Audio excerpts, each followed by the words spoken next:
진실로 우리가 가치가 없으며 오직 그리스도만을 의지해야 된다는 것을 매번 깨닫습니다.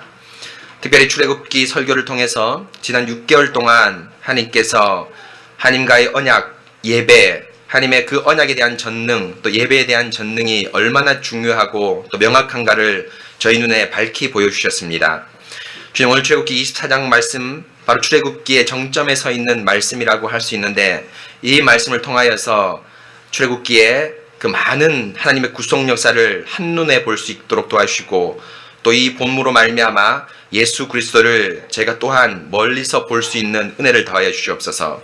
주님, 말씀을 듣는 모든 회중들에게 오늘 이 말씀이 참되게 영혼 가운데 들어갈 수 있도록 도와주시고, 또 말씀을 선포하는 저에게도 은혜를 더하여 주셔서 하나님의 진실한 말씀을 바르고 정직하게 대언할 수 있도록 도와주시옵소서. 주님, 심령 가운데 성령 하나님께서 임재하여 주시길 원하오며, 말씀을 방편 들어 쓰시는 성령 하나님과 또 그 성령님의 재료 되시고 영원한 구원자 되신 우리 주 예수 그리스도의 이름으로 기도합니다. 아멘. 사랑하는 성도 여러분, 드디어 출애굽기 마지막 설교가 다가왔습니다.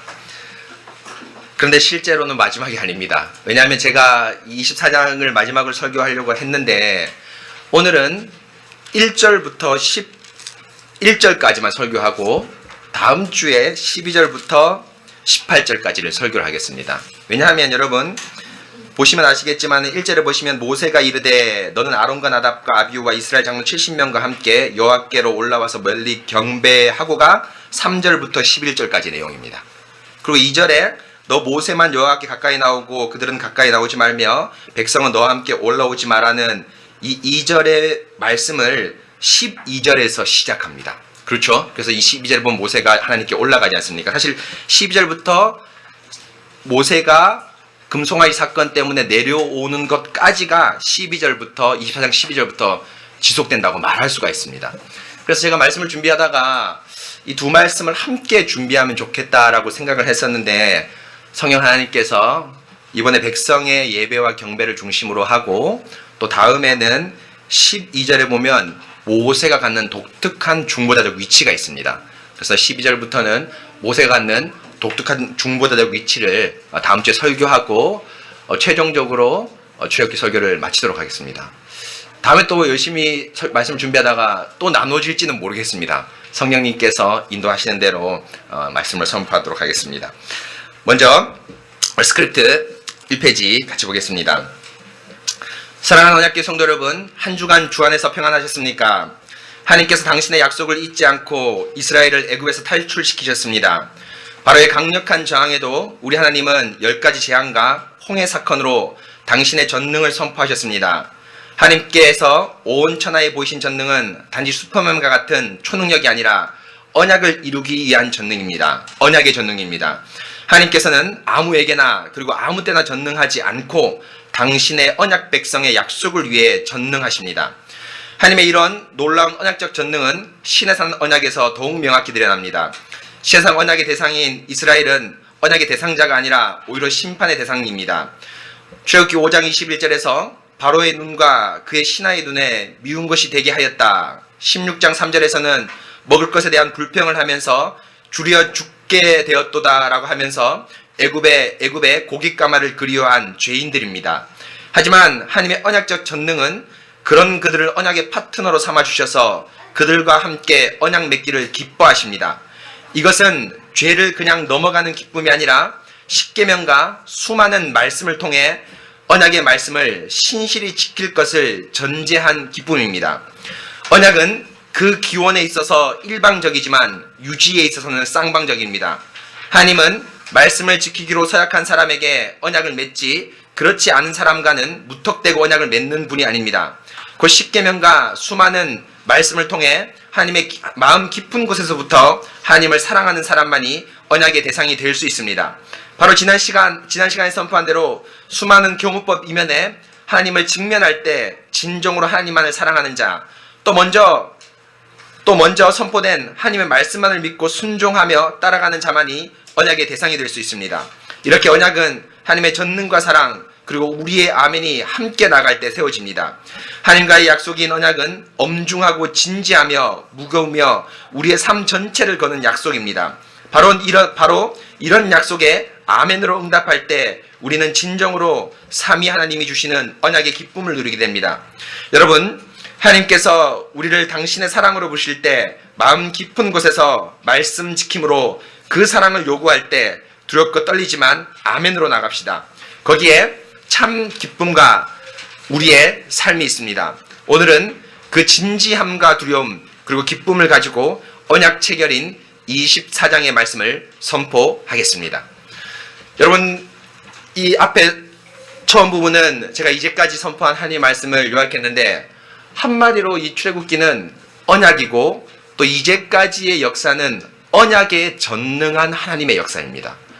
여러분, 하나님을 슈퍼맨으로 오해하시면 안 됩니다. 자기가 필요할 때, 자기가 일이 있을 때 하나님이 전능으로 나타난다. 그렇지 않습니다. 성경의 모든 사건과 하나님의 전능을 보십시오. 항상 어떨 때랍니까? 당신의 약속이 절대절명의 위기에 처해져 있을 때 하나님은 언약의 전능을 베풉니다. 아브라함에게 약속한 씨와 땅과 복, 특별히 씨에 대한 약속이 위기에 처했을 때 하나님은 100세 할아버지의 태를 여시고 90세 할머니의 태를 여시는 언약의 전능을 베푸십니다. 약속의 땅을 주겠다는 약속이 먼저 있었고 그 약속을 위해서 요단강을 건너는 전능이 있습니다. 슈퍼맨처럼 하나님을 구한다면 우리는 불도가 하나님을 섬기는 것과 불도가 부처를 섬기는 것과 별반 다른 것이 무엇이겠습니까? 우리의 소망과 우리의 희망은 바로 약속을 가졌다는 겁니다. 그 언약을 가졌다는 겁니다. 그리고 그 약속에 대해 전능한 하나님을 소유했다는 것입니다. 바로 이것이 출애굽기 24장의 모든 역사의 아주 중심적인 주제이며 바로 오늘 그 언약적 전능을 가지고 죄인인 이스라엘, 궁극적으로 우리를 향해서 언약을 베푸시고 언약을 세우시는 장면이 23면의 장면입니다. 바로 오늘 그런 기대와 소망 그리고 언약을 맺는다는 것은 아주 엄중한 일인데요. 그런 엄중함을 가지고 함께 하나님 말씀을 선포하겠습니다. 2페이지 보겠습니다. 하나님께서 출애굽기 21장 1절에서 시작한 법규를 통해서 법규를 23장 3절에서 마치고 하나님은 24장 1절 2절에서 말씀을 선포하십니다. 24장 1절 2절 말씀은 모세가 20장 21절에서 시내산에 오른 후에 아직 백성에게 내려오기 전에 받은 말씀입니다. 곧 23장 33절까지의 법규를 마무리하고 하나님은 바로 내려가라고 말씀하지 않고 그 자리에서 24장 1절 2절의 말씀을 선포하십니다. 여러분 잘 이해하셨죠? 지금 1절 2절은 이스라엘 백성이 밑에 와서 모세가 내려와서 어떻게 받은 말씀이 아니라 23장 3절까지의 그 경우법이라고 얘기하죠. 그 21장부터 시작된 경우법의 말씀을 다 마무리하고 나서 그 자리에서 하나님께서 이제 언약 갱신을 위해서 언약을 맺기 위해서 뭡니까? 말씀을 주시는데 그것이 1, 2절입니다. 이 말씀을 받고 3절에 보면 모세가 와서라고 되어 있습니다. 모세가 왔단 말입니다. 어디로 갑니까? 산 밑에 있는 이스라엘에게 왔다는 겁니다. 그래서 1절, 2절은 지금 산 위에서 모세가 받은 말씀입니다. 그 말씀 1절, 2절 여러분 제가 이게 정리를 조금 못했네요. 1절, 2절 같이 한번 읽어볼까요? 시작. 또 모세에게 이르시되 너는 아론과 나답과 아비후와 이스라엘 장로 70명과 함께 여호와께로 올라와 멀리서 경배하고 너 모세만 여호와께 가까이 나아오고 그들은 가까이 나아오지 말며 백성은 너와 함께 올라오지 말지니라. 여전히 시내산에 머물러 있는 모세에게 하나님은 언약 체결식을 위해 두 가지를 말씀하십니다. 첫째는 너는 아론과 나답과 아비후와 이스라엘 장로 70명과 함께 올라와서 멀리 경배를 하는 것과 둘째는 모세만 하나님께 가까이 나오는 것입니다. 그런데 주의해야 할 것은 1절에 너는 이라고 할 때 단수가 아니라 복수입니다. 곧 너희는 아론과 나답과 아비후와 함께 올라와서 멀리서 경배하라는 것입니다. 하나님은 1절에서 모세를 제외한 이스라엘 백성과 대표자의 경배를 요구하시고 2절에서는 모세와의 만남을 요구하십니다. 그리고 이 1절의 명령이 3절부터 11절에서 시행되고 2절의 명령이 12절부터 18절 사실은 이후까지 계속됩니다. 32장까지요. 12절 18절에서 시행됩니다. 곧 1절, 2절을 기준으로 3절, 12절, 12절, 18절이 나눠집니다. 그래서 여러분 1절에 너는 아론과 나답과 아비후라고 얘기할 때 이게 너희는입니다. 영어도 사실은 뭐 유가 단수 복수가 구분이 안 되죠. 그렇죠? 우리말은 사실 번역할 때 너희라고 번역을 해야 되는데 너라고 번역했습니다. 그래서 히브리어 보면 이게 2인칭 복수형으로 딱 되어 있습니다. 그래서 너희는이라고 했는데, 그래서 영어 성경에 보면은 너는이라고 했는데 사실은 이 너는도 번역이 좀 틀린 거죠. You and 뭡니까? 아론, 나답 and 아비후라고 하면서 너희와 아론과 나답과 이렇게 나가야 됩니다.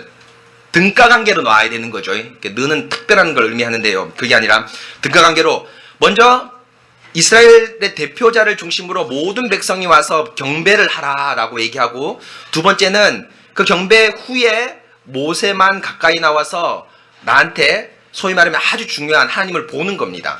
하나님을 보는 것의 핵심에 성막을 보는 게 있습니다. 물론 돌판을 주겠다고 얘기했는데 사실은 돌판에 대한 내용은 25장에서 보면은 많지 않고 대부분은 뭡니까? 성막입니다. 그렇죠?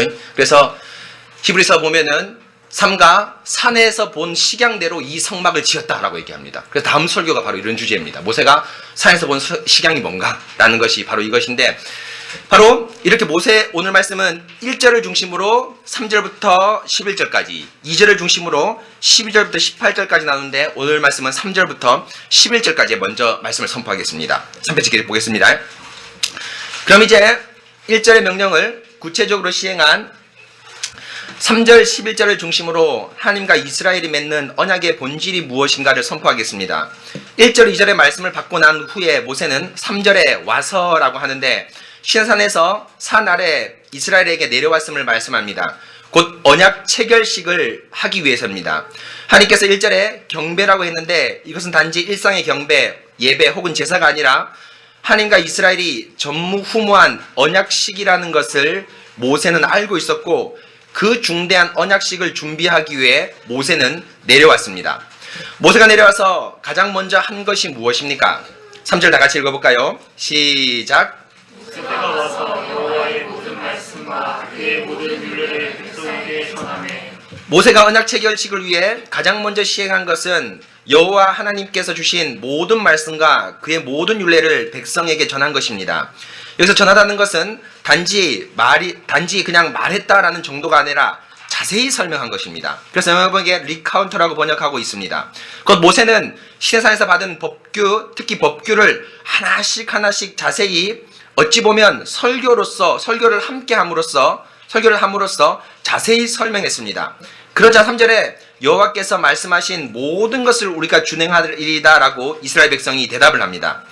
그런데 이런 백성의 서약을 확인하고 나서 모세는 언약식을 시행하지 않고 4절에 다시 시내산에서 받은 말씀, 곧 백성이 서약한 말씀을 기록한다고 되어 있습니다. 여기서 기록한다는 것은 당시 책이 아주 귀한 시대라는 점을 비춰볼 때 책에 기록하였다는 것은 아주 중요한 문서, 중요한 약속이라는 것을 알 수 있습니다. 그래서 실제로 가장 중요한 십계명은 31장 18절에 하나님께서 친히 돌판에 기록하였습니다. 지금도 이런 문화가 남아있어서 중요한 것을 돌판에 기록하는 문화적 유산들이 우리도 있고, 뭐 건물을 세울 때 뭐 기초돌이라고 해서 거기다 글을 세우는 이런 문화들이 지금까지도 내려오고 있죠. 지금은 책을 만들어서 기록하는 것 그렇게 어려운 일은 아닌데 이전 같은 경우에는 책이 없었죠. 그렇죠? 책이 없었습니다. 파피루스 이 당시 뭐 있을 때인데 여러분 아시죠?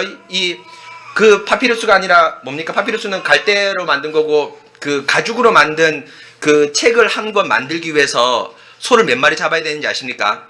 가죽으로 만든 책을 한 권 잡기 위해서 소를 제가 기억으로 3마리 이상 잡아야 됩니다. 그래야지 평평한 나옵니다. 그래서 책이 아주 귀하고, 책은 소 3마리 이상과 맞먹는 그런 가치가 있습니다. 무엇입니까?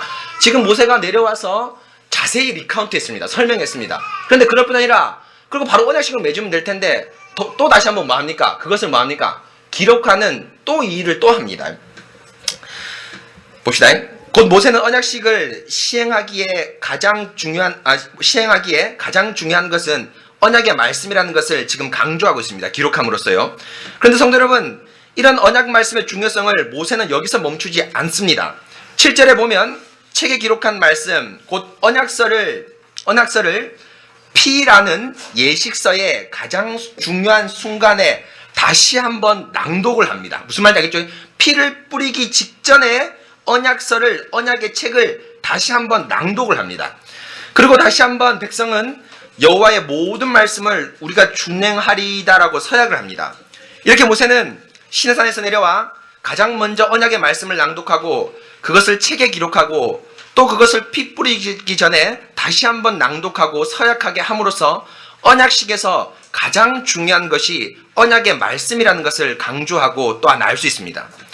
그렇다면 성도 여러분, 언약의 말씀이 언약식에서 차지하는 역할은 무엇일까요? 약속의 엄중함일까요? 물론 그럴 수 있습니다. 그러나 언약식에서 언약의 말씀은 단순한 약속의 엄중함이 아니라 언약을 맺는 바로 그 언약의 본질이 무엇인가를 알려주는 중요한 표지이자 역할을 합니다. 모세는 여호와의 말씀과 그의 율례를 3절, 4절, 7절, 8절에 선포하였는데 이 말씀 앞에 한결같은 수식어가 붙어 있습니다. 또 백성이 대답한 3절, 7절에서도 한결같이 수식어가 붙어 있습니다. 그것은 바로 모두입니다. 여호와의 모든 말씀과 그 율례들을 모세가 여호와의 모든 말씀을 기록하고 이는 여호와께서 이 모든 말씀에 대하여라고 모세가 모든이라고 한결같이 말씀하고 있으며 백성들도 역시 3절 7절에 여호와의 모든 말씀을 준행하리이다라고 모든이라고 명확하게 대답합니다.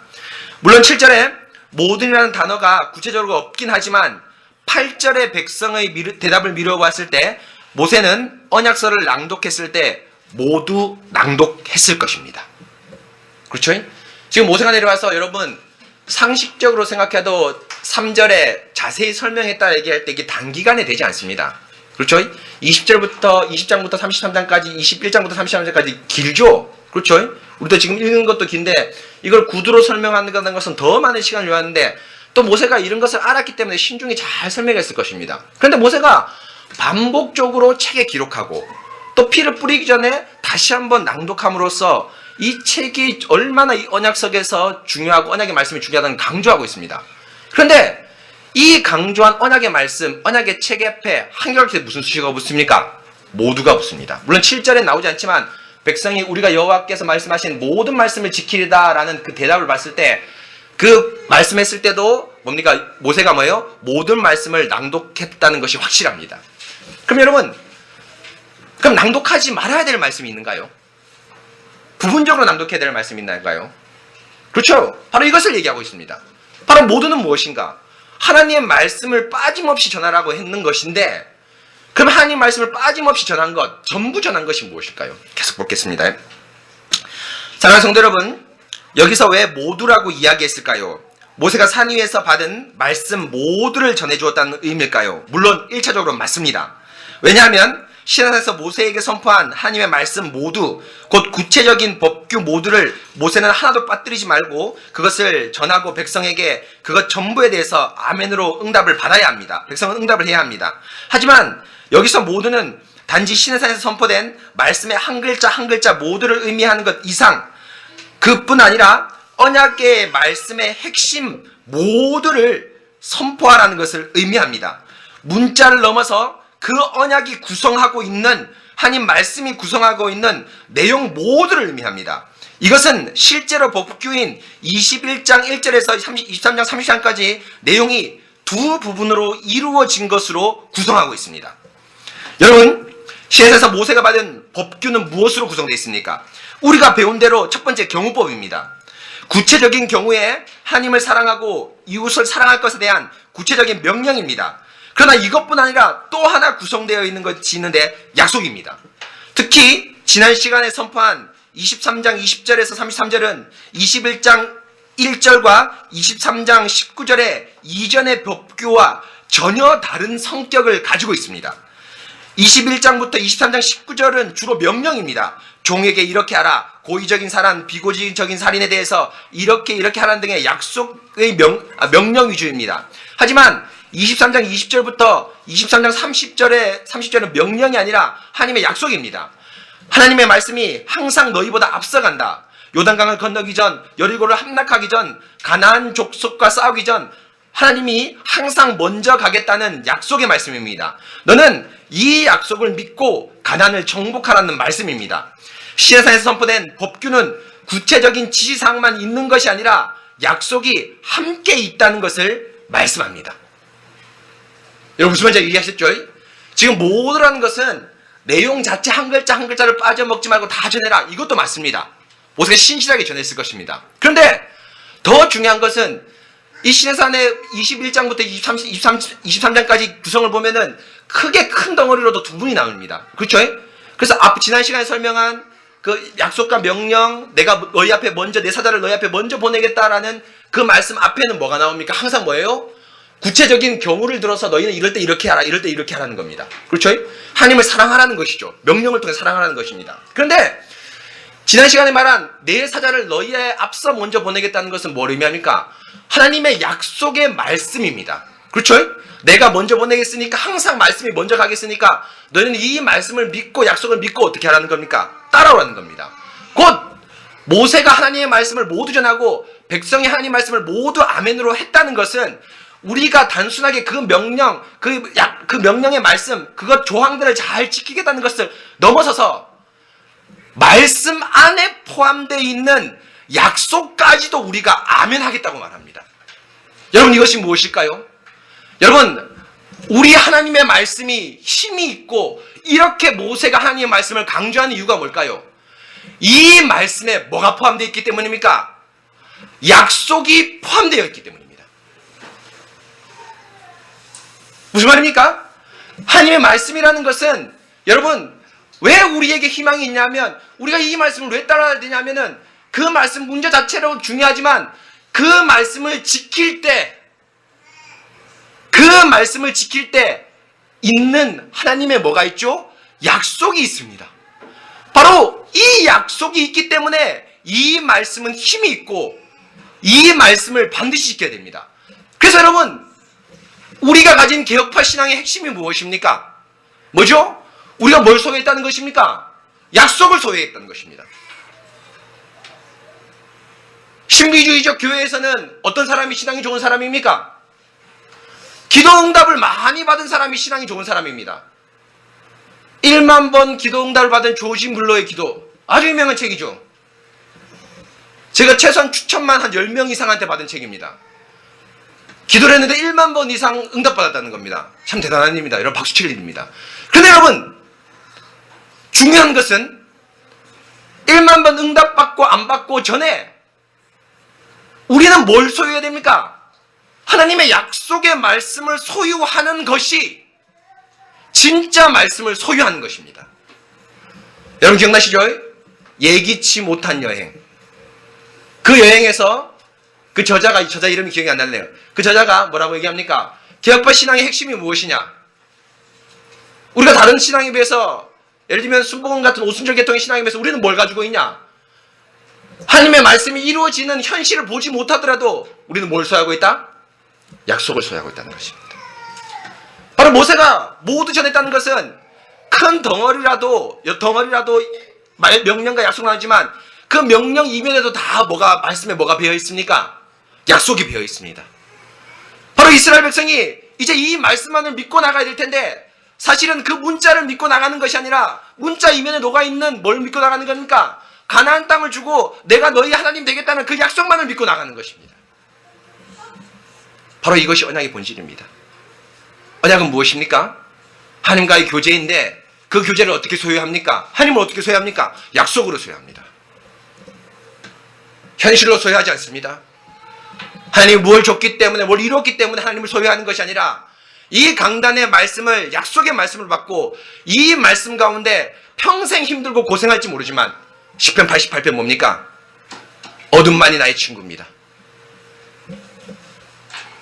시편 88편은 성경의 모든 말씀 가운데 가장 음부에 가까운 말씀입니다. 어떤 빛도 보이지 않습니다. 그러나 그 시인이 88편 어둠만이 나의 친구입니다 라고 썼을 때 뭡니까? 바로 약속을 소유한 것입니다. 여러분 조금 춥습니까? 예, 그러면 우리 진우성도 예. 잠깐만요.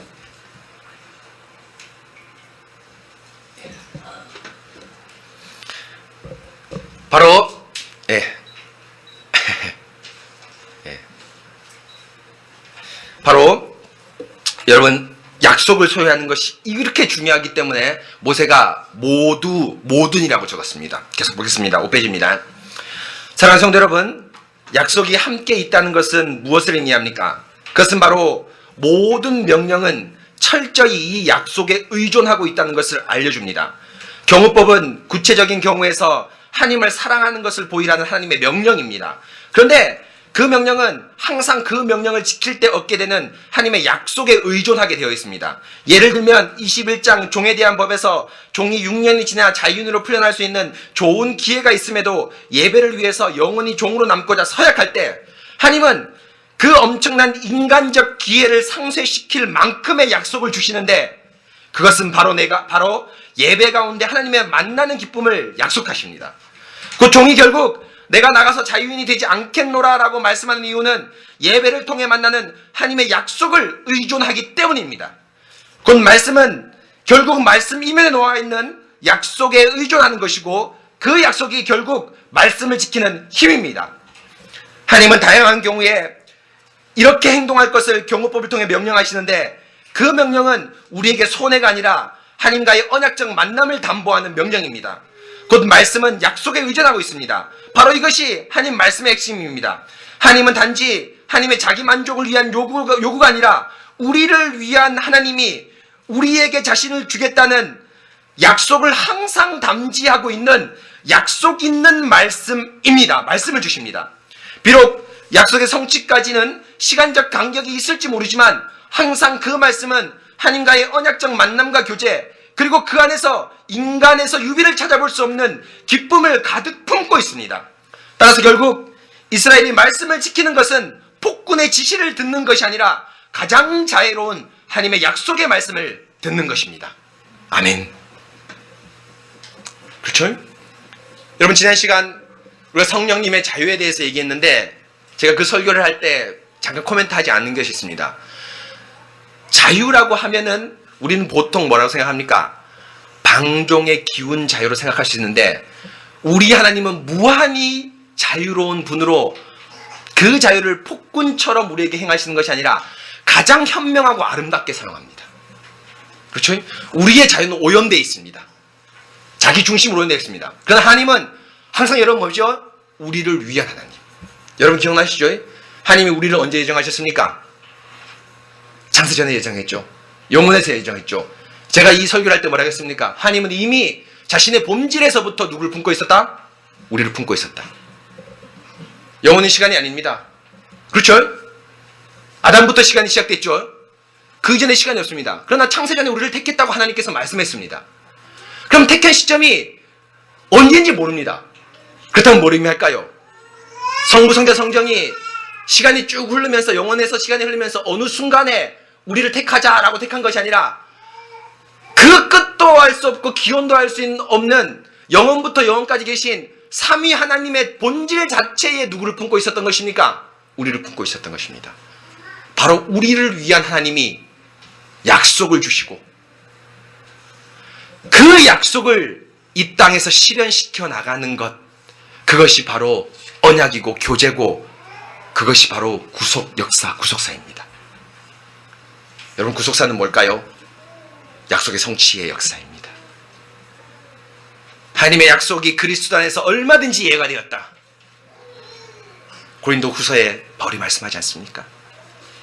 바로 언약은 단순한 계약을 맺고 어떤 인간적 관계가 또 관계가 확립되는 걸 얘기하는 것이 아니라 바로 뭡니까? 약속의 말씀을 소유하고 바로 하나님의 본질을 소유함으로써 영원한 기쁨 가운데 하나님께서 우리를 초청해 주시는 것입니다. 여러분 얼마나 감사한 것입니까? 여러분 이것이 바로 언약의 본질, 약속을 소유하고 이렇게 말씀을 여러 번 강조하는 이유입니다. 그럼 이제 두 번째, 하나님께서 세우신 언약을 보겠는데 이제 두 번째, 그럼 여러분 우리에게 한 가지 큰 고민이 생겼습니다. 어떤 고민이 생겼습니까? 언약을 맺는 건 너무너무 좋은 일이죠. 그런데 여러분 과연 이렇게 죄인인 이스라엘과 우리가 어떻게 언약을 맺을 수 있냐는 것이죠. 그렇죠? 우리는 사실 하나님의 호출, 소위 말하는 하나님의 소명을 받기에도 부족한 존재 아닙니까? 그런데 하나님께서 언약을 맺어주신다고 말하고 언약을 맺습니다. 그런데 어떻게 언약을 맺느냐가 이제 설교 후반부에 나오는데 바로 뭡니까? 바로 피 뿌리는 의식입니다. 우리가 어떻게 언약의 파트너가 될 수 있는가? 이렇게 미천한 죄인, 자아 중심으로 기운 우리가 어떻게 하나님의 언약의 파트너가 되고 우리가 하나님의 그 약속을 소유할 수 있게 되는가? 바로 피뿌림이라는 오늘 말씀의 의식 때문에, 바로 이것 때문에 언약의 말씀을 소유하게 되죠. 그럼 여러분, 이제 피뿌림의 의식을 같이 보겠습니다. 언약식을 보겠습니다. 6페이지입니다. 사랑하는 성도 여러분, 말씀이 약속에 의존하고 있다는 것은 동시에 무엇을 의미합니까? 그것은, 말씀은 궁극적으로 하나님 자신의 신실함, 하나님 자체에 의존한다는 것을 말씀합니다. 약속이, 여러분 제가 이걸 넘어 6, 7페이지를 얘기했네요. 무슨 말인지 아시겠죠? 지금 앞 설교 전반부를 다시 해야 되는데 알았죠? 예, 제가 설명했던 것을 다시 설명하는 겁니다, 여러분. 그렇죠? 사랑하는 성도 여러분, 말씀이 약속에 의존하고 있다는 것은 무엇을 의미합니까? 바로 그것은 궁극적으로 하나님 자신의 신실함, 하나님 자체에 의존하다는 것입니다. 약속이 반드시 이루어진다는 것을 우리는 어떻게 확신합니까? 감히 어느 누가 자신이 한 말을 지킨다고 말할 수 있습니까? 그 누구도 사람의 말을 확신할 수 없습니다. 그것은 말 이전에 사람의 인격에 대한 불완전함 때문입니다. 하지만 우리 하나님은 어떻습니까? 여러분 지금 이 설교 전반부입니다. 다시 여러분 좀 거꾸로 돌리십시오. 전반부를 얘기하는데 왜 하나님의 약속의 말씀을 우리가 그토록 신뢰해야 되는가? 바로 뭐죠? 정답은 뭡니까? 약속의 말씀 뒤에 떡하니 서 있는 누구를 의지하는 겁니까? 하나님 그분 자체를 의지한다는 겁니다. 그런데 여러분, 우리와 우리의 말은 뭐가 있습니까? 간격이 있습니다. 여러분 그렇죠? 우리와 우리의 말은 간격이 있습니다. 왜일까요? 우리가 신실하지 않고 우리가 죄악으로 가득 찼고 우리가 능력이 없기 때문이죠. 곧 우리 자체에 신실하지 못함, 우리 자체의 인격적 불완전함 때문에 우리 말이 신뢰가 없게 됩니다. 그런데 하나님은 그 말씀이 이렇게 약속이 힘이 있다는 것은 바로 뭘 믿으라는 것과 똑같습니까? 하나님 자체를 믿으라는 것과 똑같습니다. 그 구절이 바로 뭡니까? 우리 민수기 23장 19절인데요. 한 같이 읽어볼까요? 시작. 하나님은 사람이 아니시니 거짓말을 하지 않으시고 인생이 아니시니 후회가 없으시도다. 어찌 그 말씀하신 바를 행하지 않으시며 하신 말씀을 실행하지 않으시랴. 그렇습니다. 우리 하나님은 사람이 아니시기에 시건치 아니하십니다. 인생이 아니시기에 후회가 없습니다. 하나님의 은사와 부르심에는 후회가 없으신 분입니다. 바로 우리가 하나님의 말씀에 의존하고 있다는 것은 바로 하나님의 그분의 인격 자체에 의존하고 있다는 것을 의미합니다. 그래서 여러분 8절을 보십시오. 이는 여호와께서 이 모든 말씀에 대하여 너희가 세우신 언약의 피니라 라고 말씀하는데 8절은 이스라엘이 하나님과 피 뿌리는 의식을 체결하고 나서 모세를 통해 선포되는 공적 언약 문구입니다. 여러분 무슨 말인지 알겠죠? 쉽게 말하면 웨스트민스터 총회를 하고 나서 웨스트민스터 신앙 고백서와 같은 공적 문서입니다. 아주 위험 있고 중요한 공적 말씀입니다. 그런데 그 공적 말씀에 여호와와 이 모든 말씀을 분리하고 있습니다. 이것은 약속의 말씀이 하나님 자체에 의존하고 있다는 것을 말합니다. 말씀의 힘은 그 자체에 있는 것이 아니라 말씀을 내시고 약속을 지키시는 하나님에 의존하고 있습니다. 심지어 공식 문구인 8절에서 이스라엘은 아예 동등한 대상자로 나오지 않습니다. 오히려 너희와 세우신에서 알 수 있듯이 조연으로 나옵니다. 이스라엘은 하나님의 인격 자체에 포섭된 수동자로 말씀합니다. 이것은 바로 언약의 말씀은 두 상대자의 약속에 의존하는 것이 아니라 바로 하나님 자신에게 의존한다는 것입니다. 바로 이것이 구속 역사입니다. 여러분 창세기 3장 15절에서 여자의 후손과 사탄의 후손이 끊임없이 싸울 것이라고 예언하고 마침내 여자의 후손인 예수 그리스도가 승리할 것이라고 약속하셨습니다. 그리고 실제로 그 약속의 말씀을 따라서 구속 역사가 진행되었고 그리스도로 인해서 구속이 성취되었습니다. 그런데 그 구속 역사를 이끌어가는 것이 무엇입니까? 창세기 3장 15절이지만 궁극적으로는 그 창세기 3장 15절 약속의 말씀이지만 궁극적으로 하나님 자체입니다. 바로 구속사를 이끌 유일한 힘은 하나님 그분 자신입니다. 하나님은 인생이 아니시기에 말씀과 인격에 어떤 간격도 없습니다. 여러분 결국 신의 산 언약의 본질은 무엇입니까? 하나님 자체가 언약의 본질입니다. 그리고 그 말씀과 인격에 어떤 간격도 없기에 그 말씀을 믿어라는 것입니다. 10가지 재앙, 홍해 사건 등을 통해서 하나님은 단지 자신의 능력을 시해한 것이 아니라 자신의 인격을 시해했으며 인격과 말씀에 어떠한 간격도 없음을 시해하셨습니다.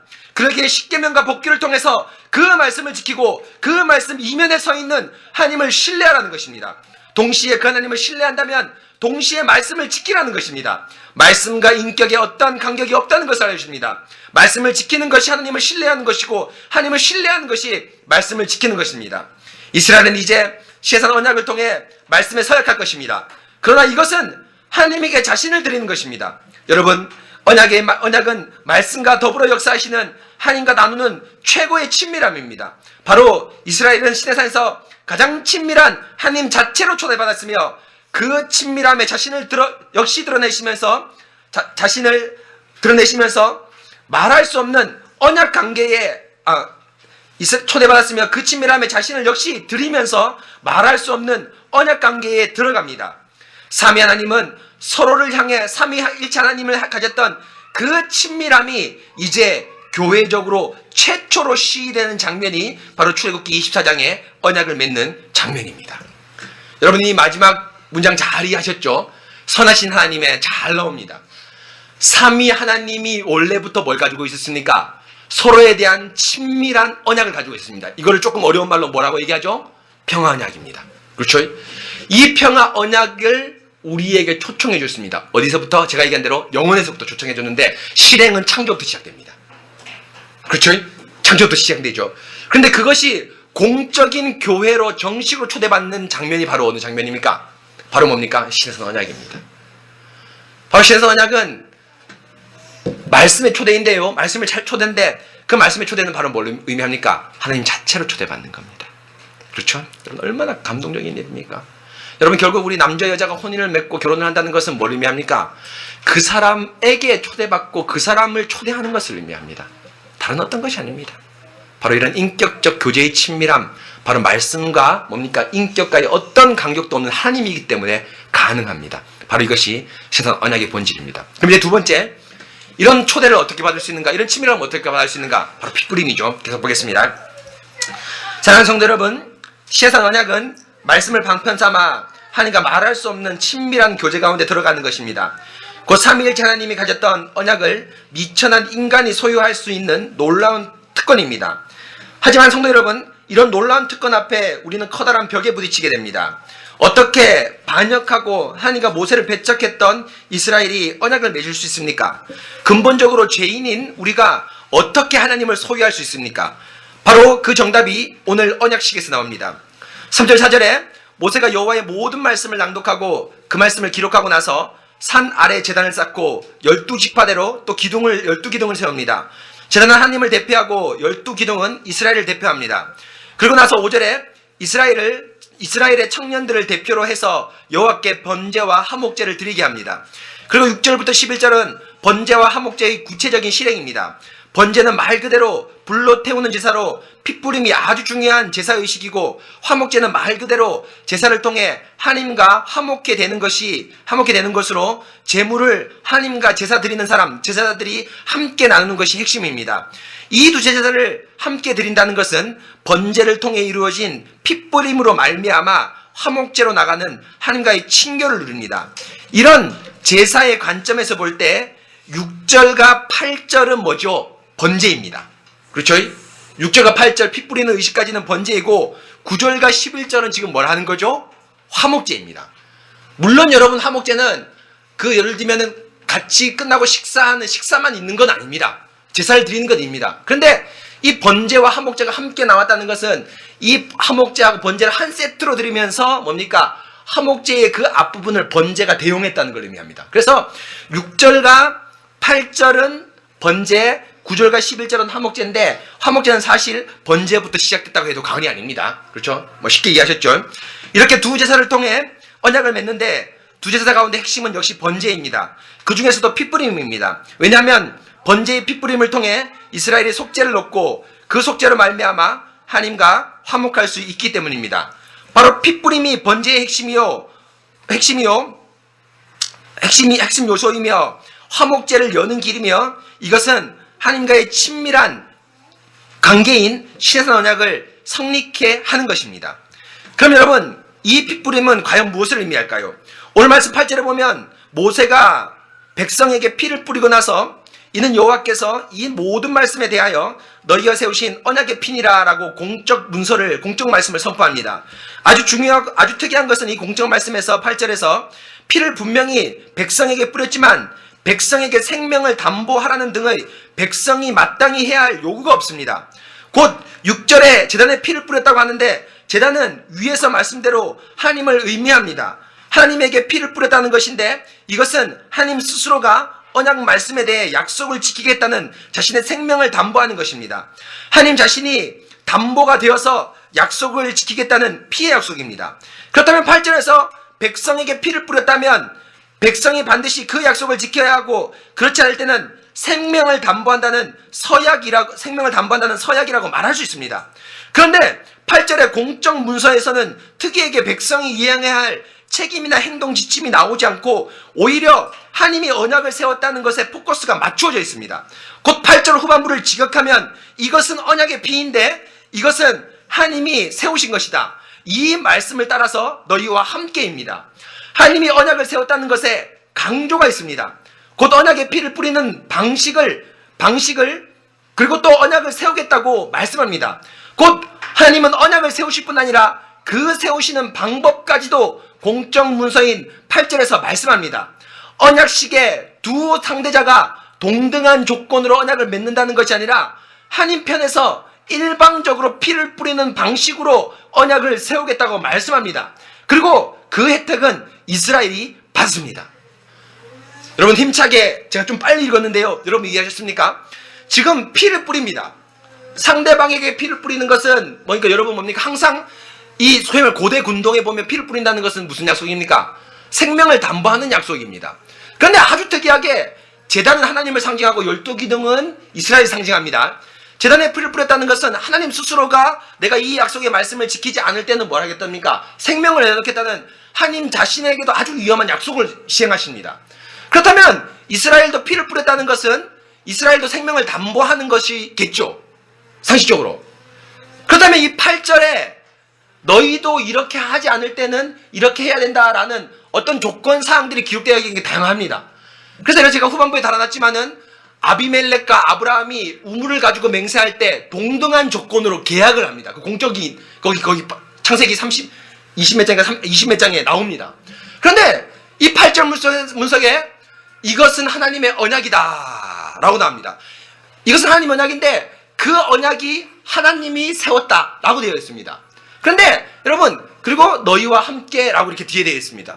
이 문장 직역을 하다 보면은 어떤 의미가 잡히냐면은 이 언약은 마치 너희는 뭐예요? 엑스트라가 된 듯하고 언약을 실제 세우는 주체는 바로 누구다? 나다.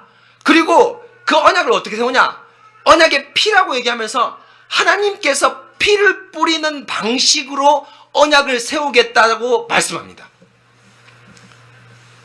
곧 이스라엘이 동등한 조건이 아니라 마치 하나님의 포섭되어서 하나님의 종으로 따라오면서 하나님 스스로가 언약을 세우겠다는 듯이 이 8절의 공적인 문서에서 말합니다.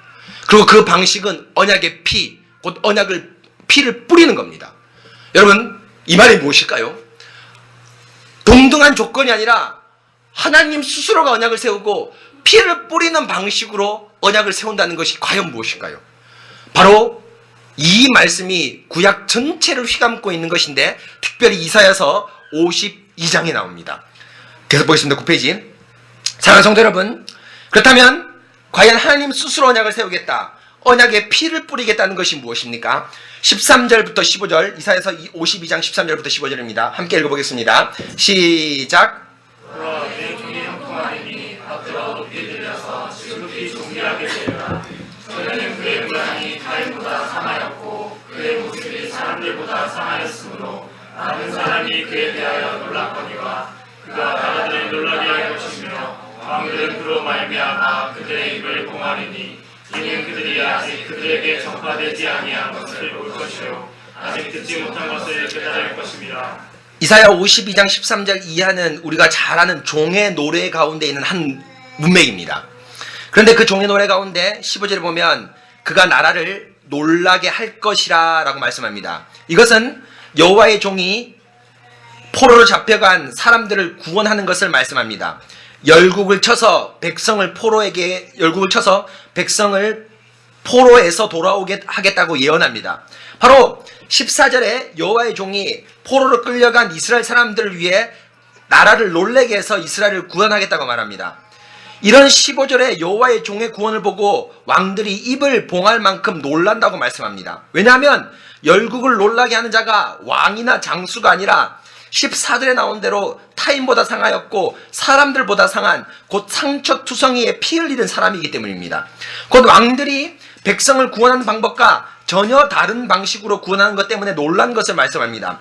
왕은 백성을 구원하기 위해서 싸워서 이겨야 합니다. 왕은 능력이 있어야 합니다. 가장 강력한 왕이 강력한 무기를 가지고 싸워서 이겨야 합니다. 이것이 일반적인 왕들의 백성 구원 방법입니다. 그러나 여호와의 종은 타인보다 상하고 많은 사람들이 그를 놀렸을 바로 그때에 백성을 구원하였기 때문에 왕들이 놀랍니다.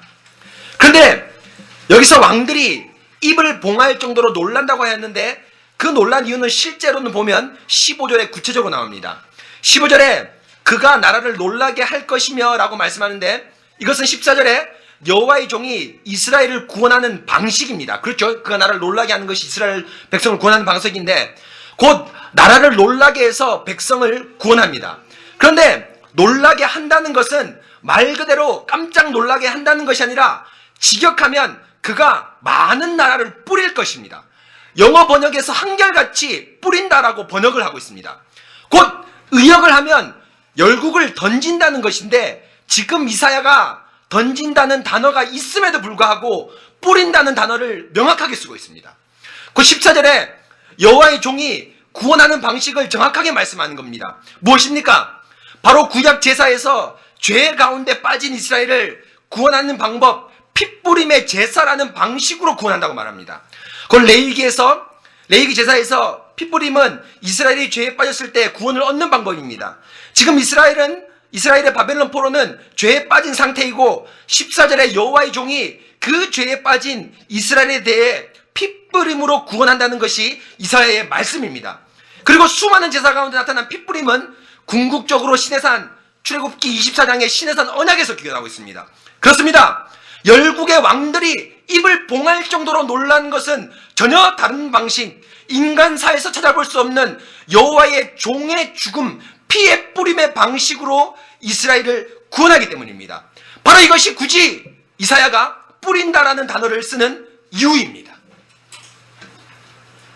지금 이사야가 여호와의 종에 대한 예언을 52장부터 쭉 해오고 있습니다.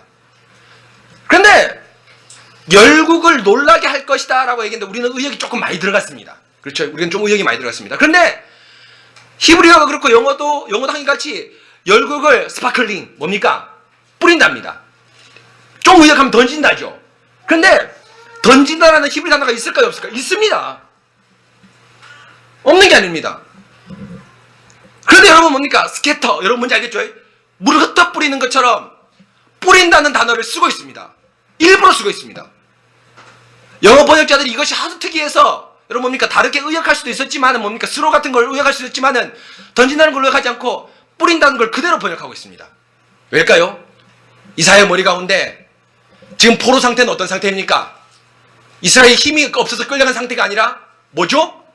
죄 때문에 끌려간 상태입니다. 그러면 여호와의 종이 이 죄에 빠진 사람을 어떻게 구원하는가? 바로 제사를 받죠. 어떻게 합니까?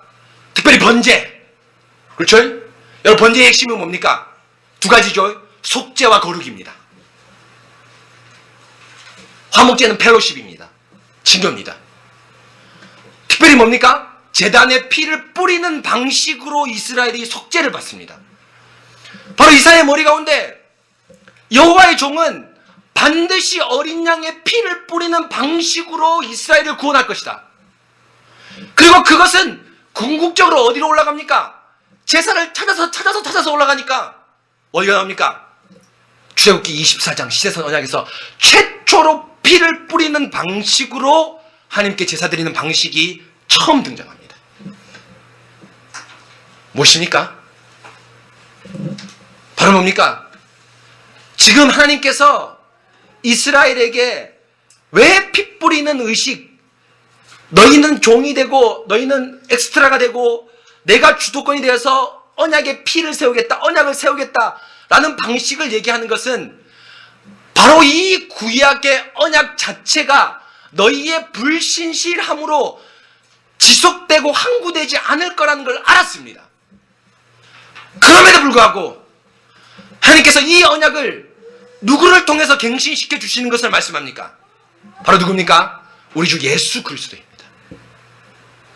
우리는 보이지 않지만 하나님의 영원부터 영원까지 아는 하나님께서 이 피 뿌리는 방식, 언약의 궁극적인 초청은 바로 십자가에서 피를 뿌리는 방식으로 나옵니다.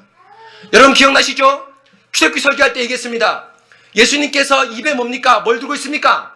우솔천을 들고 있죠. 사실 이 우솔천은 뭡니까? 어디 씁니까? 10번째 재앙할 때 뭐라 합니까? 그 문에 피를 뿌릴 때, 물을 뿌릴 때 뭐라 합니까? 우솔천을 가지고 뿌립니다. 그런데 예수님이 지금 우솔천을 갈대 끝에 매어서 입에 들고 있습니다. 그리고 로마 군병이 예수님의 옆구리를 탁 찔렀을 때 뭐가 나옵니까? 피가 나올 뿐 아니라 뭐도 나왔습니까? 물도 나왔습니다. 유월절 제사 때 문설주의 우슬초를 가지고 물과 피를 뿌렸듯이 우리 주 예수 그리스도가 십자가 위에서 온 세상을 향해서 뭘 뿌리고 있습니까? 물뿐 아니라 뭐도 뿌립니까? 피를 뿌려서 온 세상을 속죄하고 있습니다. 바로 그 속죄가 출애굽기 24장에서 명확히 드러나고 이것이 레위기에서 함의하고 포괄적으로 가지고 있다가 구약의 모든 선지자들, 특별히 종의 노래인 이사야에서 이것이 나옵니다. 여러분, 언약의 피라는 단어는 테크니컬 텀으로 아주 전문적인 용어입니다. 그런데 이 언약의 피라는 단어가 어디 나온지 아십니까? 스가랴 9장 11절 한 번 더 나옵니다. 구약에 딱 두 번 나옵니다. 여기 나오고요. 24장에 스가랴 9장 11절에 나오는데 그 9장 9절이 스가랴 9장 9절이 뭡니까? 여러분 압니까? 그는 겸손하여서 나귀를 타고 입성할 것이 나옵니다. 곧 스가랴도 이 언약의 피를 가지고 누구를 예상했습니까? 예수 그리스도를 예상했습니다. 그리고 예수님도 마태복음 27장에 뭐라고 얘기합니까? 이것은 너희를 위해 흘리는 뭐다? 언약의 피다. 바로 24장은 줄기차게 예수 그리스도를 예언하고 있습니다. 계속 보겠습니다. 바로 이것이 하나님이 신의 언약을 세우는 것, 곧 핏뿌림을 통해서 언약을 세우는 언약의 피의 핵심입니다. 하나님은 시내산에서 언약을 세울 때부터 이 언약은 처음부터 여호와의 종, 곧 그리스도의 핏뿌림에 의지하는 언약임을 선포하고 있습니다. 일반적인 언약은 창세기 21장 27절 이하에 나오는 것처럼 아브라함과 아비멜렉이 세운 언약처럼 우물과 암양 7마리를 거래하는 그냥 정당한 동등한 거래입니다. 하지만 시내산 언약은 철저히 하나님이 세운 언약, 그리고 하나님이 핏뿌림이라는 언약의 이행 방식에 의해서 세운 하나님 의존적인 언약, 그리스도를 내다보고 있는 언약임을 말씀합니다. 그래서 예수님께서 십자가에서 온 인류를 향해 뿌릴 피를 마태복음 26장 28절에 이것은 죄사함을 얻게 하려고 많은 사람을 위하여 흘리는 바 나의 언약의 피이니라 라고 말씀하시면서 출애굽기 24장 8절에 언약의 피를 정확하게 인용하셨으며 더군다나 히브리서 12장 24절에 그 피를 새 언약의 중보자이신 예수와 및 아벨의 피보다 더 나은 것을 말하는 스파클링 블러드, 뿌린 피라고 말씀합니다. 곧 뿌린 피라고 정확하게 출애굽기 24장에 제사와 이사에서 52장 15절을 인용하고 있습니다. 바로 신성 언약은 하나님께서 처음부터 그리스도를 내다보고 있는 언약이라고 말할 수 있습니다. 하나님은 신성 언약에서 그리스도를 내다보고 또 그리스도를 계시하고 있습니다. 사랑하는 성도 여러분, 이렇게 그리스도의 핏부름으로 드디어 하나님과의 친밀한 교제를 이룰 수가 있게 되었습니다. 그렇죠? 이 핏부림이 화목제로 나가는 하나님과 화목할 수 있는 유일한 길이고 하나님께서는 예수 그리스도 통해서 이 길을 이미 공적인 언약인 출애굽기 24장에서 열어놓으셨습니다. 사랑하는 성도 여러분, 이렇게 핏부림으로 드디어 하나님과의 친밀한 교제가 이루어질 수 있습니다. 그리고 그 친밀한 교제가 9절부터 11절입니다. 곧 하나님을 보면서 그 발 아래는 청옥을 편 듯하다고 되어 있는데, 여기서 청옥은 에스겔 1장 26절, 10장 1절에 나오는 남보석으로 동일한 히브리어로 하나님의 보좌를 상징합니다. 그렇죠? 에스겔에서 1장 26절을 보면은 그 머리 위에 있는 궁창 위에 보좌의 형상이 있는데, 그 모양이 남보석 같고 그 보좌의 형상 위에 한 형상이 있어 사랑의 모양 같더라 할 때, 이 남보석, 여러분 뭡니까? 이 남보석 10장 1절의 남보석은 항상 뭡니까? 하나님의 보좌를 상징합니다. 뭡니까? 곧 이들은 하나님의 보좌에 올라와서 하나님을 뵙고 마셨습니다. 지금 뭡니까? 이스라엘이 화목제를, 번제를, 피를 뿌리고 들고 나서 하나님의 보좌로 올라갔습니다. 곧 이들은 하나님의 보좌에 올라와서 하나님을 뵙고 먹고 마십니다. 여기서 하나님을 본다는 것은 실제로 하나님을 눈으로 가시적으로 본다는 것을 의미하는 것이 아니라 하나님의 현존 가운데 깊이 들어감을 의미합니다. 곧 보았기 때문에 더 깊은 친밀함이 아니라 하나님의 현존함 가운데 깊이 들어감을 눈으로 보았다고 말씀합니다. 곧 실제로 이들을 본 것은 10절에 나온 것처럼 하나님의 발 아래이지 하나님 자체는 아닙니다. 하나님을 보고 안 보고가 중요한 것이 아니라 그리스도의 보혈로 말미암는 하나님과의 언약은 하나님을 보는 것과 방불한 친밀한 교제를 의미합니다. 또 화목제 제물로 식사를 즐기는데 11절에 먹고 마시는 그 식사의 주재료가 5절에 소라는 제물이 아니라 하나님입니다. 11절에 보십시오, 여러분. 하나님을 배웠고 먹고 마셨더라. 제물을 먹고 마셔야 됩니다. 그런데 제물을 먹고 마시는 것이 아니라 누구를 먹고 마십니까? 하나님을 보았을 뿐 아니라 그 하나님을 뭡니까? 먹고 마십니다. 뭘까요? 하나님의 현존 가운데 깊이 들어감을 의미합니다. 그 하나님을 볼 뿐 아니라 하나님을 먹고 마시는 놀라운 언약적 교제가 일어납니다. 그렇습니다. 성도 여러분, 우리는 하나님을 먹고 마실 수, 뵙고 먹고 마실 수 있습니다. 바로 그리스도 때문에 우리는 하나님을 뵙고 마실 수 있습니다. 그리스도의 보혈의 피가 그 길을 열어주었으며, 정확히 말해서는 그리스도 안에서 우리는 하나님을 온전히 만날 수 있습니다. 그리스도 너머에 성부 하나님이 있는 것이 아니라 그리스도 안에 성부 하나님이 있습니다. 요한복음 14장 9절처럼 하나님을 보여달라는 빌립의 요구에 예수님께서는 자신을 본 자가 하나님을 보았다고 명확하게 말씀합니다. 성부 하나님이 그리스도에게 계시하지 않은 자신이 없고 그리스도가 모르는 성부 하나님이 없습니다. 곧 그리스도를 뵙는 것은 하나님을 뵙는 것입니다. 우리는 그리스도의 보혈의 피로 오직 그리스도 안에서 삼위일체 하나님의 현존 가운데 깊이 들어갑니다. 이것이 삼위 하나님만의 평화 언약이, 삼위인 하나님의 평화 언약이 우리에게까지 확대된 것입니다. 사랑하는 성도 여러분, 지금 이 자리는 그리스도의 보혈이 뿌려진 자리입니다. 이 보혈이 뿌려진 자리는 곧 그리스도가 현존하는 자리이며 동시에 하나님을 뵙고 먹고 마시는 자리입니다. 여러분, 말씀 가운데 현존하는 그리스도 외에 다른 그리스도는 없습니다. 바로 보혈을 말씀으로 생생하게 확인시켜주며 우리에게 삼위일체 하나님의 언약 안으로 초청합니다. 사랑하는 성도 여러분, 이 생생한 언약의 자리, 그리스도의 피의 자리, 복음의 자리에 아멘으로 응답하여 삼위일체 하나님을 뵙고 먹고 마시길 바랍니다. 바로 이 예배 자리가, 바로 예배가 그 자리이며 성찬이 그 자리를 더욱 힘있게 증거할 것입니다. 그리스도의 보혈을 의지하십시오. 그리고 여러분 역시도 청옥이라는 하나님의 보좌의 헌전 가운데 깊이 들어가 세상이 줄 수 없는 위로를 누리시고 또 누리실 것입니다. 그 위로가 이 강단에서 출발하여 여러분 삶 전체에 가장 힘 있는 원동력이 되길 바랍니다. 예수께서 이르시되, 빌립아, 내가 이렇게 오래 너희와 함께 있으되 내가 나를 알지 못하느냐? 나를 본 자는 아버지를 보았거늘 어찌하여 아버지를 보이려 하느냐? 아멘입니다. 여러분, 그렇죠? 바로 여러분, 화목제에서 이스라엘이 하나님의 현존 가운데 들어갑니다. 사실은 하나님을 본 사람이 이제 다음 시간에 나오는데 누굽니까? 모세가 나옵니다. 그렇죠? 모세, 너만 가까이 올라오라 라고 하면서 산 위에서 하나님을 봅니다. 다음 시간에 설교할 건데요. 근데 여러분, 이스라엘은 모세만큼은 아니지만 하나님의 현존 가운데 들어갔습니다. 청옥, 하나님의 보좌 가운데 들어갔습니다. 발 아래 이스라엘이 들어갔습니다. 바로 뭘까요? 그리스도의 피로 말미암는 하나님의 현존입니다. 여러분 히브리서 기억나죠? 옛적에 하나님께서 여러 부분과 여러 모양으로 우리의 선지자를 통하여 말씀하신 하나님이 이 모든 마지막 날에 뭐예요? 그리스도를 통하여 말씀하셨다. 그런데 여러분 이 통하여가 사실은 통하여가 아니라 뭐죠? 그리스도 안에서 말씀하셨다. 헬라어로 그렇게 되어 있습니다. 왜일까요? 그리스도 너머에 또 다른 성부 하나님이 있는 것이 아닙니다. 그렇죠? 성부 하나님이 성부 하나님이 예수에게 가르쳐 주지 않은 자신의 모습은 없고 예수님이 모르는 성부 하나님은 없습니다.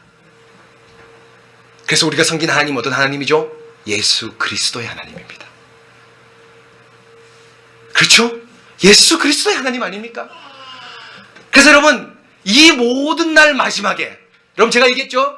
이 모든 날 마지막에 할 때 뭡니까? 라스트 데이가 아니라 무슨 데이죠? 시간적으로 끝이 아니라 뭡니까? 파이널 데이. 무슨 날입니까? 최종적인 날입니다. 예수 그리스도 안에서 말씀하시는 성부 하나님 외에 또 다른 하나님이 없습니다. 바로 지금 그리스도의 보혈 가운데 이 강단의 말씀 가운데 삼위일체 하나님은 현존하셔서 여러분과 하나님을 먹고 마시고 즐기는 그 유익들을 누리길 원하십니다. 여러분 어떻습니까? 이것이 교제 가운데 들어가는 것입니다. 여러분 신비와 몽환의 세계, 엑스타시, 현실을 초월하는 환상의 세계로 들어가지 마시고 그리스도에게로 들어가십시오. 말씀과 인격에 결코 분리가 없는 그 말씀으로 들어가십시오. 그러면 그 말씀 안에서 그리스도를 만나게 되고 그 그리스도 안에서 삼위일체 전체를 만나게 되는 그 평화 언약 안에 들어가게 될 것입니다. 여러분 이것이 우리의 힘입니다.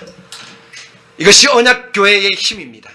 여러분 하나님의 교제와 임재 가운데 말씀 가운데서 하나님과 교제하시는 여러분 되시고 이것이 여러분의 죄악의 상황 가운데 불합리한 상황 가운데 부정직의 상황 가운데 힘있게 여러분들을 일으키는 하나님에게도 칭찬받고 사람에게도 칭찬받는 여러분 되시길 바랍니다. 여러분 시간 함께 같이 기도하도록 하겠습니다.